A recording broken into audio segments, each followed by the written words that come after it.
தஞ்சை மாவட்டம் அதிராம்பட்டினம் பகுதியில் உள்ள சிறுபான்மையினர் பெண்கள் மேல்நிலைப் பள்ளியை நகராட்சி நிர்வாகம் கையகப்படுத்த முயற்சித்து வருவதாக 200க்கும் மேற்பட்ட பொதுமக்கள் ஆட்சியரிடம் மனு அளித்தனர்.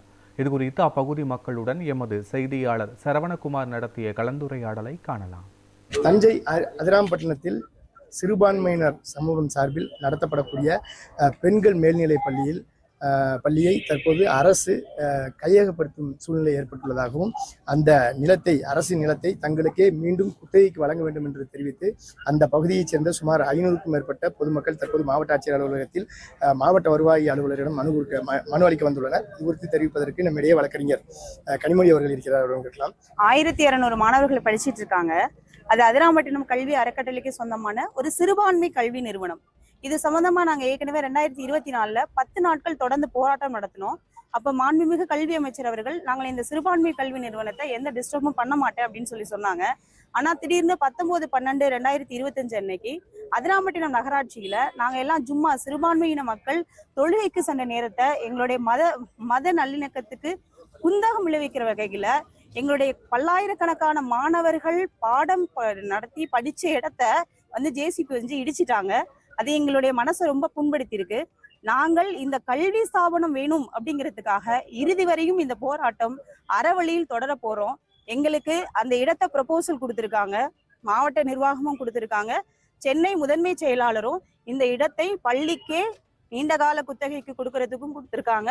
இன்னொரு வகையில இந்த இடத்தை உரிமை மாற்றம் செய்யணும் அப்படின்னு சொல்லி அதுக்கான வேல்யூவும் ஃபிக்ஸ் பண்ணியிருக்காங்க. அதுக்கு முறையாக விளம்பரப்படுத்தப்பட்டு எல்லா இடத்துலையும் தமிழ் நாளிதழ், ஆங்கில நாளிதழ் எல்லாத்துலயும் விளம்பரப்படுத்தப்பட்டு யாரும் இதுக்கு ஆட்சேபனை தெரிவிக்கல. அது இல்லாம அதிராம்பட்டினம் பேரூராட்சிக்கு இப்போது நகராட்சி ஆகப்பட்டது. ஏகப்பட்ட நிலங்கள் இருக்குது. ஆனா இந்த சிறுபான்மை இல்லத்துக்கு சொந்தமான அதிராம்பட்டினம் கல்வி அறக்கட்டளை நடத்தக்கூடிய பெண்கள் பள்ளியை எப்படியாவது அபகரிக்க வேண்டும் என்ற எண்ணத்துல இந்த 52 சென்ட்டை அடைய வேண்டும் என்று ஒரு தனிப்பட்ட நபர் செயல்படுவதனால இந்த பள்ளியை நாங்க எடுத்தே தீர்வோம் அப்படின்னு சொல்றாங்க. இந்த பள்ளி எங்களுக்கு வேண்டும்.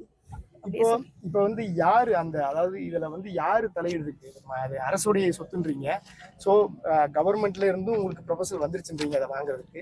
அதன் பிறகும் அதை பத்திரம் பட விடாம தடுக்கக்கூடிய நபர்கள் யாருன்னு? அந்த அதிராம்பட்டினம் நகராட்சியில ஒரு சில நபர்கள், நாங்கள் பேரை குறிப்பிட விடல, சிறுபான்மை திமுக கட்சியை சேர்ந்த ஒரு சில நபர்கள் தான் நாங்கள் கொடுக்க விட மாட்டோம் அப்படின்னு சொல்லி சபதம் தெரிவிக்கிறாங்க. நாங்க இதனால பெண்கள், குழந்தைகள் கிட்டத்தட்ட 11 நாள் இரவு பகல் பாராம ஏற்கனவே நடந்து 2 பேரும் மாவட்ட ஆட்சியர் முன்பாக சமாதான பேச்சுவார்த்தை நடந்தது. உச்ச நீதிமன்ற வழக்கு இருக்கிற வரைக்கும் நாங்க இந்த பள்ளியை எந்த டிஸ்டர்பும் பண்ண மாட்டோம் அப்படின்னு சொல்லி 2 பேரும் கையெழுத்து போட்டு, ஆனா அந்த கையெழுத்தையே பிரீச் பண்ணி அவங்க செயல்படுறாங்க. எங்களுக்கு ஒண்ணு இந்த இடத்தை நில உரிமை மாற்றம் செஞ்சு தரணும், இல்லை முடியாத பட்சத்துல நீண்டகால குத்தகைக்கு எங்கள் பெண்கள் மேல்நிலை பள்ளிக்கு இந்த இடம் வேணும். இதுதான் எங்களுடைய போராட்டம். இந்த போராட்டம் இறுதி வரை தொடரும். 1200 மாணவர்கள் படிக்கக்கூடிய அந்த நிறுவனத்துக்கு சொந்தமான அரசுக்கு சொந்தமான இடத்தை மாணவர்களின் நலன் கருதி மீண்டும் அவர்களுக்கு நீண்டகால குத்தகை அல்லது உரிமம் மாற்ற இடத்தினை அவர்களுக்கு பத்திரப்பதிவு செய்து கொடுக்க அரசு ஆவணம் செய்ய வேண்டும். அரசே ஆவணம் செய்த பிறகும் கூட சில உள்ளூர் பிரமுகர்கள் இதை தடுப்பதாக அவர்கள் தெரிவிக்கின்றனர். தஞ்சையிலிருந்து பதிவாளர் கார்த்திகுடன் சரவணகுமார், நியூஸ் 1 தமிழ்.